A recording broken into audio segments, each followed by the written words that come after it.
All right, go ahead and raise your hands, and I'll get you the mic.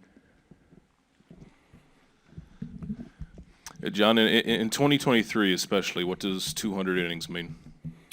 It means you're durable, it means you are efficient, and it means your stuff holds. It's with the way the game is now and how good bullpens are, it speaks volumes to, that accomplishment for Chris, how he continues to make pitches. I mean, even before that, I think just the way he pitched tonight on a night we needed him to do that, it's just kind of who he is. But it's just a credit to him for how he takes care of himself and how he pitches.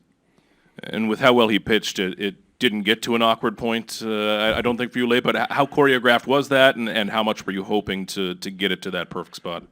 I mean, it's something I know that he wanted, and talking with Pete and especially, score dictates a lot, right? So it was kind of worked out as good as it could. Didn't really have a conversation with him coming in after the seventh, just said keep going. Score, if the score is different, obviously the situation is different, but glad that it worked out the way it did. John, you were looking for something to kind of spark your offense today. What did you think of how the new lineup looked and how that played out? So far, so good. I mean, Brandon's at-bats have been really good. 3-run homer obviously is great. Bo's up with guys on. You like that. Base hit to right for him. I think if it's anywhere other than right at Judge, it's an RBI. But it, Cav had great at-bats tonight. It was good. It worked out pretty well tonight. And just to follow up on Belt, I mean, how impressed have you been with just how quickly he's been able to get going after coming off the IL?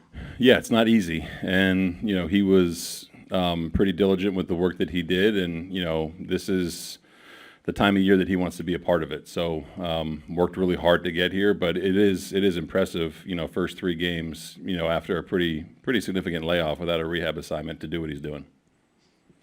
John, one thing that Chris has often talked about is just the ability to go deep and sort of the impact that has on the rest of the pitching staff. As you've watched that play out and benefited from that over the course of the years, how would you describe the impact of the rest he's able to provide for the bullpen so consistently? Huge. I mean, you look at him, Hosey's up there in innings, Gauze is up there in innings, Kikuchi's up there. I mean, they're all up there in innings, but it's great. You know what I mean? It makes my job tough sometimes to get them out because they are so consistent and they are very talented. So it's awesome that you can, today you can have Jimmy throw one pitch, you can save Chad Green and get Meza in, who hasn't pitched in 5 days because we scored some runs, and Chris doing what he did. But it really gives you a lot of options. Back to the lineup shake-up, the fact that your 8-9 hitters hit the homers to get you on the board, does that show that works too? I mean, they're good hitters, right? I mean, kind of, you're trying to just put them in the right spot. I love that, both Dalton and Matty went deep. That's part of their game. They can do that at any given moment. So, I think it played out kind of the way we had hoped, or as good as we had hoped it would. And, we're going to need contributions from everyone. It's not just Brandon in the 2-hole and Bo hitting fourth. It's everyone kind of doing their thing. So it was good to see tonight. And with Chapman, his nerd stats show better than he's performed. How good is it for him to get rewarded on just sneaking a ball out like that after so much hard contact that hasn't resulted in hits? Yeah, that's hopefully that gets you going. He's so strong. You watch him hit BP. He hits the ball line to line. He can hit it as hard as anyone really. So hopefully that gets him going a little bit. I thought he took really aggressive swings tonight. Missed a couple, but again, he missed a lot of time too. So to clip one there, for Matty, that was a big swing for him. John, as you've gotten to know Chris, how would you describe his personality? Intense, but relaxed, if that makes sense. He's a little bit quirky. He's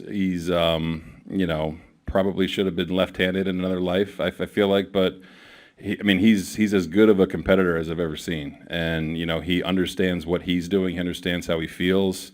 When we signed him, everyone that I knew from New York said, you're getting a unbelievable competitor and an unbelievable teammate. He's delivered on both of those, and he's also delivered with his performance. So it's awesome to have him and the rest of those guys in the rotation, but he's about as consistent as you can ask for. And not getting the cart too far ahead of the horse, but what would an ideal weekend be for you in terms of being able to prepare for whatever might await? Ideal weekend would be, 3 wins, mix in some good times in between, and, continue to swing the bat well. I think that you look at tonight, pitching was great, defense was great, at-bats were great, So an ideal weekend would be 3 wins, and go from there. John, are you able to share with us who's starting tomorrow based on tonight's results, or are you going to wait for the Mariners game to finish? Yusei is going to pitch tomorrow. He's going to start tomorrow, and we'll go from there.